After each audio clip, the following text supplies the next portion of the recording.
Here we are just marking some of the muskies for the Consolidated Musky Club.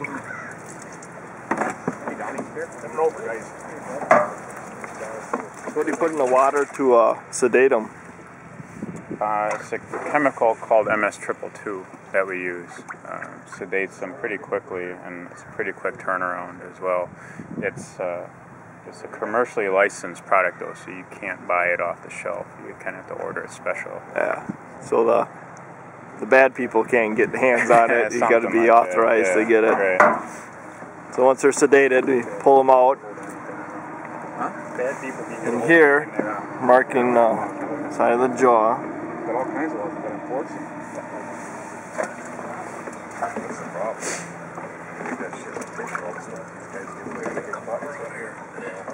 I did learn one thing this year by paying more attention. You can commit any crime you want as long as you're a politician. Yeah. You can get away with it. It's a free ride. It's true. Also don't apply to them. I had always heard that, but I didn't believe it until I watched the stuff with Charlie Wrangle. Once they get marked, they get placed over here into the recovery tank.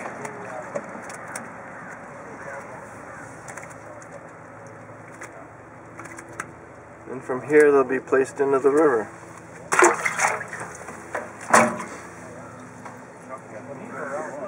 Got two guys, Jake and Jared, marking up the fish.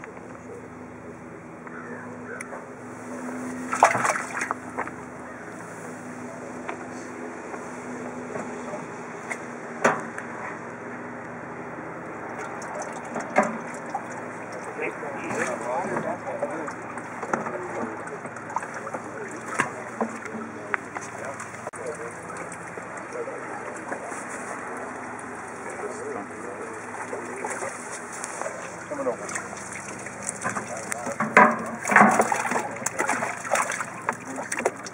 We'll try one right away, Jake. I'm seeing holding pretty good. The bigger ones.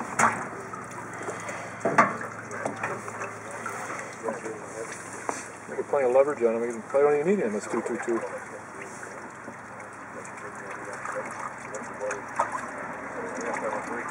It's like a shooter. Traps it against us.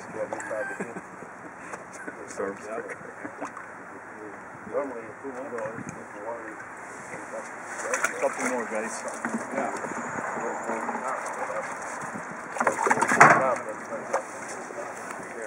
Now from the recovery tank into the river. Go the other way. Attaboy. They'll just hang around a little bit.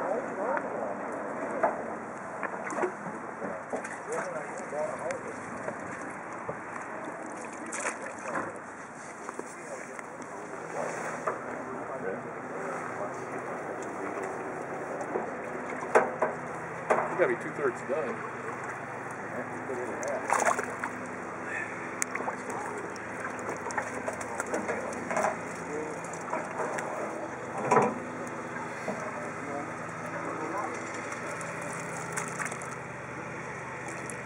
Hot date tonight, Dan?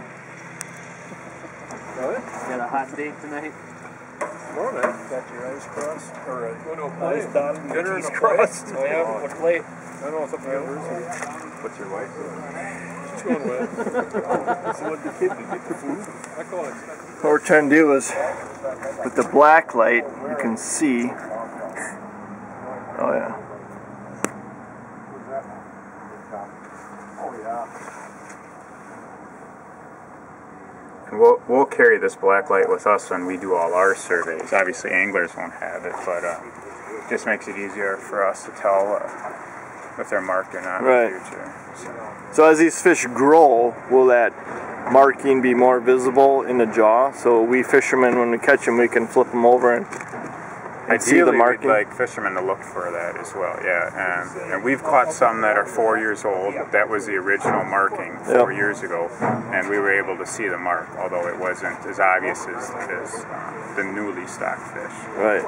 Now, is it the same color for each year, or does each year do you alternate colors? We alternate each year so we can keep track of different stocking classes throughout. Right. So this year's So pink? this is pink. Pink is what we used the first time as well. Okay. And we've also done green and blue since then, so we're probably on a 3-color rotation. Those 3 colors are the fluorescent colors that show up the best. We don't obviously want to use a white or a black because it's going to be hard to distinguish, so we use bright colors that are fluorescent. Very nice. Excellent. So, what do you suspect? This is your 4th year doing this? Right, 4th year. So, the first year, what size are you thinking these fish are roughly now? They're about 30 inches for the females. Those are the ones that we've recaptured that have tags or the markings in them. So it's a pretty good growth rate, I think. Oh yeah. I mean, my experience down here and talking with Justine, working with yourself and Jake, you know, the growth rate here in the Wisconsin River is phenomenal. The feed is here, and these fish do go.